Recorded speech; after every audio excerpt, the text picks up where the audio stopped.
세상에 사막이 많지만 가장 아름다운 사막을 꼽으라면 여행가들은 그 붉은 빛이 나는 아프리카 최남단 남아프리카 공화국 서쪽의 그 나미부 사막이라는 곳을 가리킵니다.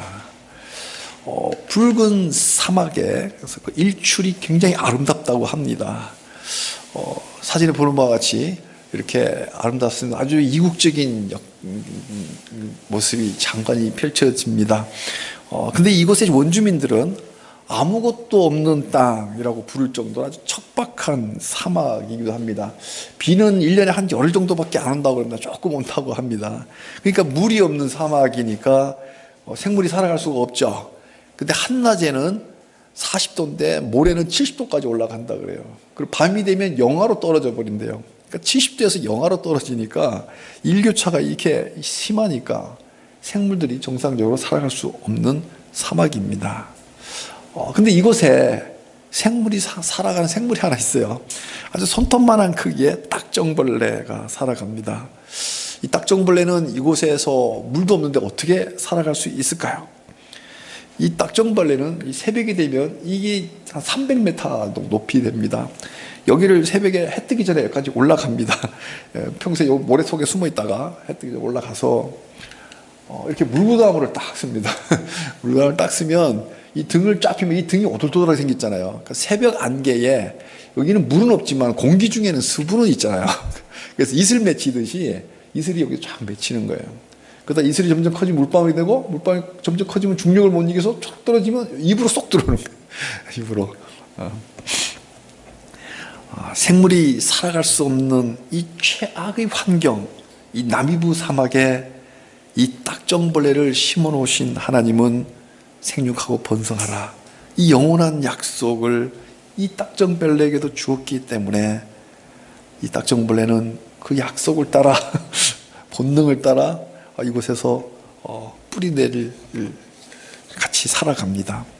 환경이 나쁘다고 하나님 탓하지 말고 생육하고 번성하라, 이 속에서 생육하고 번성하라고 심어놓으신 그 복을 주신 하나님을 바라보면서 살아갈 수 있습니다. 오늘 본문의 선지자 예레미야도 역시 최악의 환경에 빠졌습니다. 그것도 이중으로 갇혀있는 상황입니다. 지금 밖에서는 바벨론 군대가 예루살렘 성을 포위해서 맹공격을 퍼붓고 있어요. 그러니까 성 안에 지금 갇혀있는 거죠. 그리고 그 성 안에서도 예루살렘 궁궐 안에 시대 뜰 안에 감옥에 갇혔어요. 하나님 말씀대로 설교했다고 왕의 미움을 사서 지금 감옥에 갇힌 거예요. 밖으로는 바벨론 군대의 일차로 갇혀있고 안으로는 예루살렘 군대에 또 갇힌 거예요. 이제 예레미야는 어떻게 해야 할까요? 이제 선지자 예레미야는 나미부 사막의 딱정벌레가 생육하고 번성하라고 하는 이 영원한 복을 따라 모래 언덕 꼭대기까지 올라가면서 그것을 바라봤듯이 예레미야는 하나님이 주시는 영원한 언약을 비전으로 바라보았습니다. 그래서 오늘 본문을 영원한 언약을 바라보자 라는 제목으로 말씀 증거할 때에 은혜의 시간 되시기 바랍니다. 먼저 예레미야는 인간의 눈으로만 보면 말도 안 되는 상황에서 하나님 말씀 그대로 순종했습니다. 전쟁은 터졌죠. 설상가상으로 깜빵에 갇혔습니다. 근데 느닷없이 어떤 사람이 면회를 왔습니다. 이름이 하나멜이라고 하는 사촌입니다. 사촌. 우리 성경에는 작은아버지의 아들 사촌이잖아요. 사촌이 와가지고 한다는 소리가 고향에 있는 자기 밭을 사라는 거예요. 아니, 세상에 이렇게 무정한 면회객이 또 있을까요?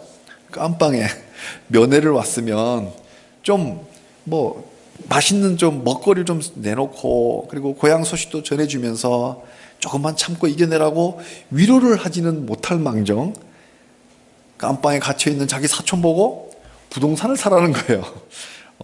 이 어떻게 된 일일까요? 여기에는 우리 한국에는 없는 이스라엘만의 독특한 부동산 법을 알아야 합니다.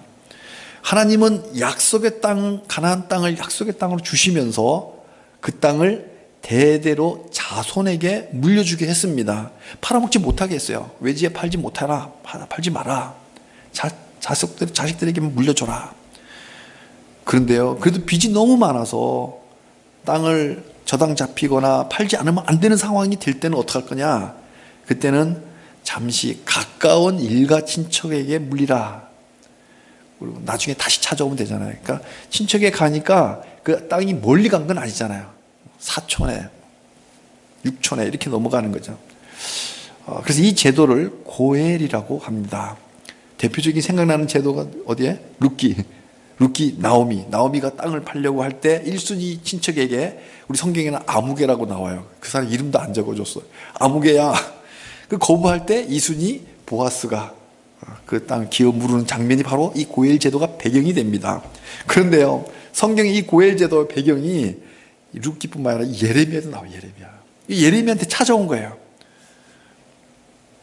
그런데요, 이 예레미야는 보아스 때하고 상황이 완전히 다른 상황입니다.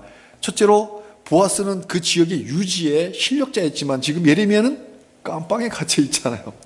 언제 풀려날지도 모르는, 기약할 수 없는 그런 사람에게 웬 밭을 사라고 그럽니까?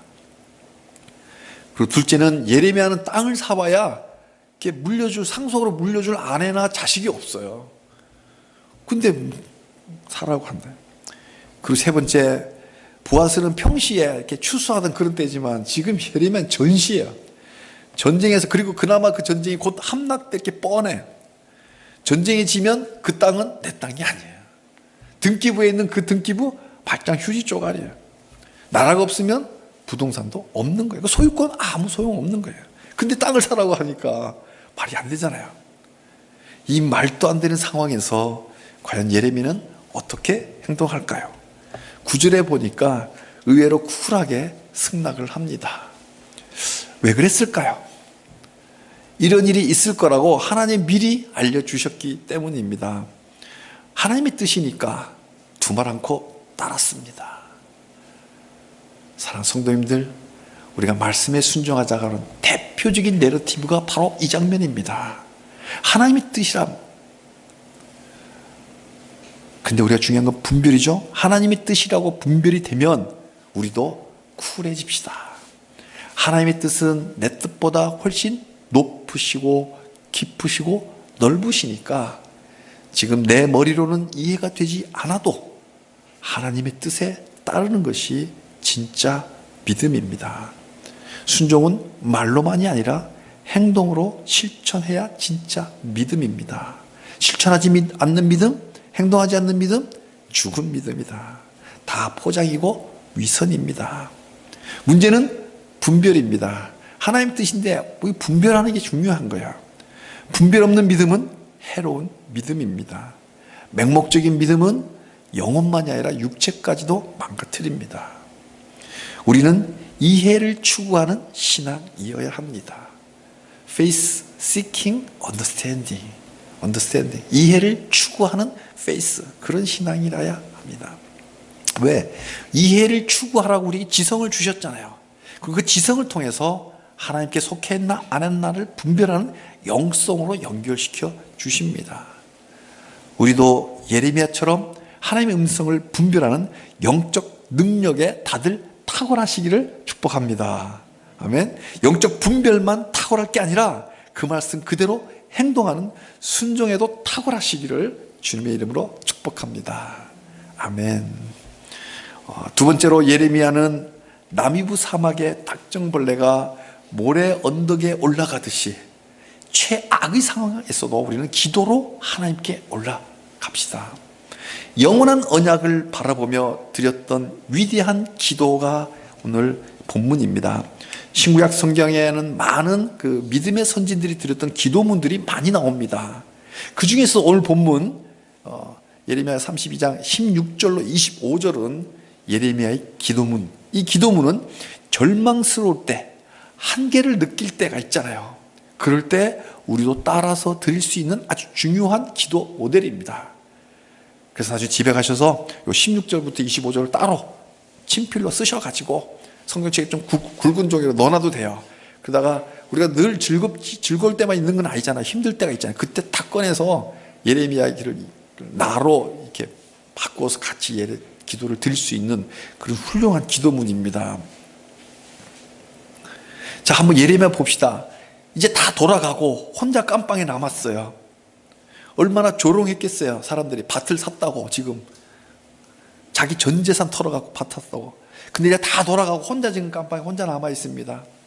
루터 영화에 루터의 맨 마지막 혼자 깜빵에서, 혼자 자기 방에서 막 고군분투하던 그 장면이 떠올라요. 예레미야도 그랬어요. 혼자 남았어요. 근데 우리 예레미야가 시시하게 외로움 탈 예레미야가 아니지만 혼자만의 고독한 시간을 맞이합니다. 그 고독이란 하나님과 만나기 딱 좋은 시간이잖아요. 아무도 방해할 사람이 없으니까. 이때 저 유명한 예레미야의 기도문이 탄생합니다. 여기에 우리도 따라할 중요한 기도의 메커니즘이 있습니다. 첫째로, 하나님, 저 지금 슬픕니다. 예레미야는 하나님 앞에서 제일 먼저 솔직했습니다. 17절에 슬프도소이다. 하나님께 지금 말씀드리는 거예요. 우리 인간의 눈으로는 억장 무너지는 현실을 솔직하게 하나님 앞에 쏟아 놓았습니다. 아니, 사촌이 와서 땅 사래요. 하나님 산에서 사긴 샀는데 저 지금 너무 슬퍼요. 성도님들, 우리도 하나님 앞에서 적어도 솔직합시다. 그러면 다 아시는 하나님이 그래 알고 있어 하시면서 하늘에서 우리를 굽어 보십니다. 둘째로, 하나님은 할 수 없는 일이 없으십니다. 이게 중요한 거예요. 할 수 없는 일이 없다. 예레미야는 자기 기도를 들으시는 분이 전능하사 천지를 만드신 하나님 아버지임을 먼저 인정하며 기도를 시작합니다. 슬픕니다. 이걸로 그냥 한탄하는 게 아니라 하나님은 할 수 없는 일이 없으십니다. 17절이에요. 믿습니까? 아멘. 우리 옆에 있는 영혼의 친구들에게 동일하게 한번 이렇게 선포했으면 좋겠습니다. 하나님은 할 수 없는 일이 없으십니다. 할 수 없는 일이 없으십니다. 예. 부정의 부정은 강한 긍정. 예. 이 예레미야 기도의 탁월성입니다. 왜? 아주 절박한 상황에서, 나는 도저히 할 수 없는 상황에서 하나님 할 수 없는 일이 없잖아요. 이 기도가 파워 있는 기도예요. 그죠? 천지도 창조하신 그 전능하신 분인데 못하실 일이 뭐가 있겠어요? 벼랑 끝에 몰렸을지라도 나의 하나님은 할 수 없는 일이 없으신 하나님임을 먼저 고백하고 기도를 시작하는 거예요. 이렇게 처음부터 기도를 시작하는 게 파워가 있는 거예요. 그러다 벼랑에서 떨어지면 떨어지죠 뭐. 그죠? 하나님은 할 수 없는 일이 없으시기 때문에 아이언맨처럼 확 날라와가지고 잡아주실 그런 아버지이십니다. 안 잡아주면 또 어때요? 우리 아버지 품 안에 다 있는데. 이걸 먼저 인정하고 시작하는 기도는 역사하는 힘이 큰 기도입니다. 우리 기도할 때 항상 그렇게 시작했으면 좋겠어요. 하나님, 할 수 없는 일이 없으시잖아요. 이렇게 시작해서 뭐 달라고 그러는데 하나님이 거절하기 참 어렵잖아요. 그죠? 예. 그리고 세 번째, 창조주 하나님을 강조한 다음에 두 번째는 은혜의 하나님을 강조합니다. 주는 은혜를 천만인에게 베푸시고 행위대로 갚으십니다. 여기 기가 막힌 말씀이, 기가 막힌 기도를 하는 거예요. 은혜의 하나님이기 때문에 아무리 내가 절망스럽지만 그 은혜를 내가 기대합니다. 또 우리 하나님은 공의의 하나님이기 때문에 행위대로 심판하시는 하나님이기 때문에 나를 둘러싸여 있는 저 악당들, 하나님이 그 행위대로 심판해 주십시오. 악당을 심판하는 게 나에게는 희망이 되잖아요. 은혜와 진리의 하나님을 선포하는 거예요. 창조자 하나님은 시계를 만드는 기술자와는 완전히 달라요. 시계공은 시계를 만들어 놓고 어떻게 해요? 고객의 손에 넘어가면 더 이상 그 시계에 개입하지 않습니다. 관여하지 않아요. 그러나 우리 창조자 하나님은 시계 만드는 그런 만드는 자가 아니에요. 창조자는 끝까지 책임지십니다.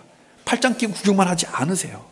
친히 창조하신 그 피조물들, 딱정벌레까지 하물며 당신의 형상대로 닮은 우리 하나님의 백성들 친히 보존하십니다. 창조뿐이 아니라 보존까지 하시는 하나님, 어떻게 해요? 은혜와 진리로, 은혜로 보존하시고 진리 가운데, 공의 가운데 악당들을 심판하면서 보호하신다. 그래서 지금 세상이 그래도 돌아가고 있는 거예요. 역사 속에 그 많은 전쟁이 났고 그 많은 악당들이 다 이렇게 흥한 것처럼 일어났지만 지금 여전히 세상이 굴러가는 것은 하나님이 창조물들을 보존하고 계시기 때문에 그런 거예요. 네 번째로 그 다음에 간구할 내용을 과거, 현재, 미래의 순서로 기도했습니다. 굉장히 논리적이죠. 과거의 나의 죄를 고백하고 현재 이 상황을 아뢰면서 미래를 호소하는 거예요. 예레미야가 23절에 자기 민족이 저지른 과거의 죄악들을 선지자 자신의 죄인 양 하나님께 참회하면서 고백했습니다. 24절에는요, 현재 예루살렘 성이 포위돼서 먹을 것이 떨어졌고 전염병이 돌면서 이 갈대아 사람들, 바벨론 군대에게 지금 넘겨지는 이 현재의 이 상황을 하나님께 아뢰는 거예요. 하나님 모를 리가 없는데 몰라서 알리는 게 아니라 지금 이렇습니다라고 하나님께 호소하는 거예요. 그리고 25절에는 미래예요. 주께서 밭을 사라고 해서 사긴 했는데 이 성 곧 바벨론 손에 넘어가는데 나라가 망했는데 밭을 산들 무슨 소용이 있겠습니까? 바벨론 등기부에는 내 이름이 없다니까요. 그 캄캄한 미래를 하나님께 호소하는 거예요. 와, 사랑하는 성도님들, 이 기도문이 기가 막힌 거예요. 우리 절망에 갇혔을 때 우리도 예레미야 이 기도의 메커니즘을 따라서 기도해 보면 참 좋겠습니다. 첫째로 슬픕니다. 두 번째 뭐야? 그건 이제 먼저 하나님께 부르는 거죠. 그 다음 창조주 하나님입니다. 하나님은 할 수 없는 일이 없으신 창조주입니다.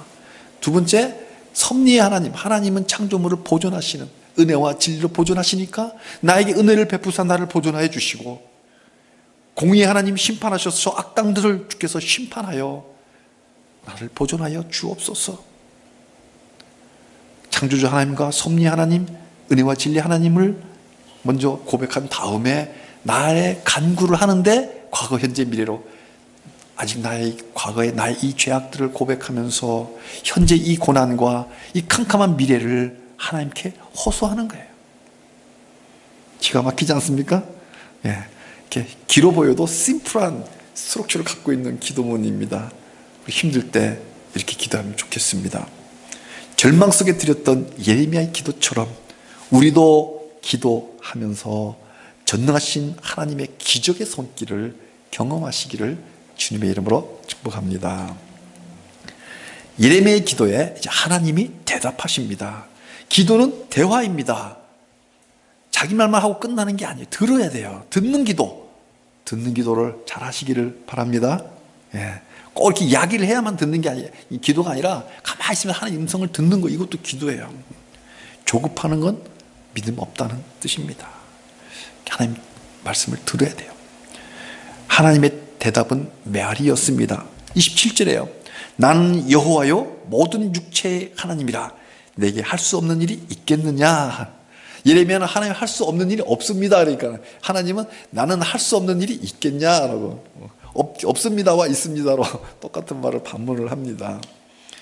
우리 하나님은 전쟁의 폐허 속에서 다시 장미꽃들을 피웁니다. 꽃들도 하나님을 찬양한다고요. 비록 예루살렘이 우상 숭배로 망했지만 치료하시는 하나님께서 회복시키시면 회복됩니다. 능치 못하심이 없는 하나님이 영원한 언약을 주십니다. 38절부터입니다. 그들은 내 백성 되겠고 나는 그들의 하나님이 될 것이라. 한 마음과 한 길을 주어 항상 나를 경외하며 나를 떠나지 않게 하겠다. 나의 마음과 정성을 다해 그들을 이 땅에 심으리라. 나는 백성을 영원히 떠나지 아니하리라. 이게 우리가 잡아야 될 영원한 약속입니다. 영원한 언약. 영원히 함께하겠다. 영원히 떠나지 않겠다. 우리는 지금부터 2600년 전에 이 구약성경 예레미야서의 그 영원한 언약을 보면서 영원한 천국을 선포한 요한계시록을 잠시 갔다 오겠습니다. 요한계시록 21장 3절입니다. 내가 들으니 보좌에서 큰 음성이 나서 이르되 보라 하나님의 장막이 사람들과 함께 있음에 하나님이 그들과 함께 계시리니 그들은 하나님의 백성이 되고 하나님의 친히 그들과 함께 계셔서. 여기도 동일한 말씀이 나오죠. 출애굽기 나온 말씀, 요한계시록 맨 마지막 새하늘과 새 땅 이야기할 때도 나는 그들과 함께 있고 그들은 하나님의 백성, 나는 그들의 하나님이 되겠다. 4절입니다. 그래서 모든 눈물을 그 눈에서 닦아주시니 다시는 사망이 없고 애통하는 것이나 곡하는 것이나 아픈 것이 다시 있지 아니하리니 처음 것들은 다 지나갔음이러라. 27절입니다. 무엇이든지 속된 것이나 가증한 일 또는 거짓말하는 자는 결코 그리로 들어가지 못하되, 거짓말하는 자는 천국 못 들어간대요. 오직 어린 양의 생명책에 기록된 자들만 들어가리라. 우와, 이 놀랍게도 영원한 천국, 새하늘과 새 땅을 선포한 요한계시록의 말씀이 이미 2600년 전 예레미야를 통해서 영원한 언약으로 벌써 선포되어 있습니다. 예레미야서와 요한계시록이 하나로 연결되는 순간입니다. 놀랍지 않습니까? 천국에 하나님이 함께 계시기에 눈물이 없고 다시는 사망이 없는, 아픈 것이 다시는 있지 않다. 빛이신 하나님 빛 가운데로 다니니까 새하늘과 새 땅에 들어가리라. 이 예레미야서의 영원한 언약도 그들은 내 백성, 나는 그들을 떠나지 않는다. 그들의 하나님. 그래서 한 마음과 한 길로 항상 경외하면 나를 떠나지 않게 하겠다. 나도 그들을 떠나지 않겠다. 이 예레미야서하고 이 계시록이 똑같습니다. 그들은 내 백성이다. 그들은 하나님의 백성. 그들은 이스라엘 백성을 말하지만 일단 성도들을 말하는 거예요. 항상 나를 경외하게 하겠다. 그 빛 가운데로 다니게 하겠다. 그들을 내가 떠나지 아니하리라. 그들과 함께 계시겠다. 그래서 함께 계시기 때문에 천국이 아픔이 없는 거예요. 그리고 어린 양 생명책에 기록된 자들만 들어가리라. 이 땅에 심으리라. 천국에 심는 거예요. 그래서 예레미야서의 이 땅에 심으리라는 것은 다시 가나안 땅에 회복되는 것이고, 영원한 것은 천국 들어가는 것까지도 미리 예레미야서의 계시록을 지금 심어 놓은 겁니다. 함께 하겠다. 이게 영원한 약속이에요. 영원한 언약이 떠나지 않겠다. 함께 하겠다. 이게 성경 처음부터 끝까지 계속 나오는 거예요. 그래서 전쟁통에도 예레미야에게 밭을 사라고 한 것은 그들을 이 땅에 다시 심으시겠다는 영원한 언약을 상징하는 거예요. 사랑하는 성도님들, 영원한 언약은 우리만이 아니라 머나먼 영적인 선조들로부터 또 머나먼 우리의 영적 후손들까지 맺으신 하나님의 언약입니다. 우리는 하나님의 백성, 여호와는 우리의 하나님. 오늘 시편을 보니까 여호와를 하나님으로 둔 자는 복이 있다. 그래서 우리는 하나님의 백성으로서 항상 하나님을 경외하시고, 경외하게 우리가 하시는 거예요. 우리가 경외하도록 하나님이 그렇게 만드시고, 하나님 항상 우리를 떠나지 않고 함께 하십니다. 그래서 결국 새하늘과 새 땅으로 우리를 인도하실 겁니다. 사랑하는 성도님들, 우리도 하나님의 백성으로 살다 보면 악한 영들에게 고난받을 수가 있습니다. 하나님의 백성이니까 타겟이 되어서 고난받게 됩니다. 그때 예레미야가 전쟁통에 말씀을 따라 밭을 샀듯이 우리도 말씀에 순종하여 행동합시다. 믿음을 시행한 후에도 예레미야처럼 기도합시다. 하나님은 할 수 없는 일이 없으십니다. 악한 무리를 공의로 심판하시고 성도를 은혜로 보존하여 주옵소서. 우리 이름이 어린 양 생명책에 기록되어 있기 때문에 하나님은 하나님 나라에 우리를 심으실 것이기 때문입니다. 예레미야에게 주신 영원한 언약, 떠나지 않겠다, 함께 하겠다, 이 약속 지금 우리와 맺으시는 언약입니다. 하나님은 지금도 우리를 떠나지 않으십니다. 하나님 지금도 항상 우리와 함께 하시는 임마누엘 하나님이십니다. 우리가 언제 어디에 있든 늘 이 영원한 언약을 바라보며 살아가는 성도님들이 다 되시기를 주님의 이름으로 축복합니다.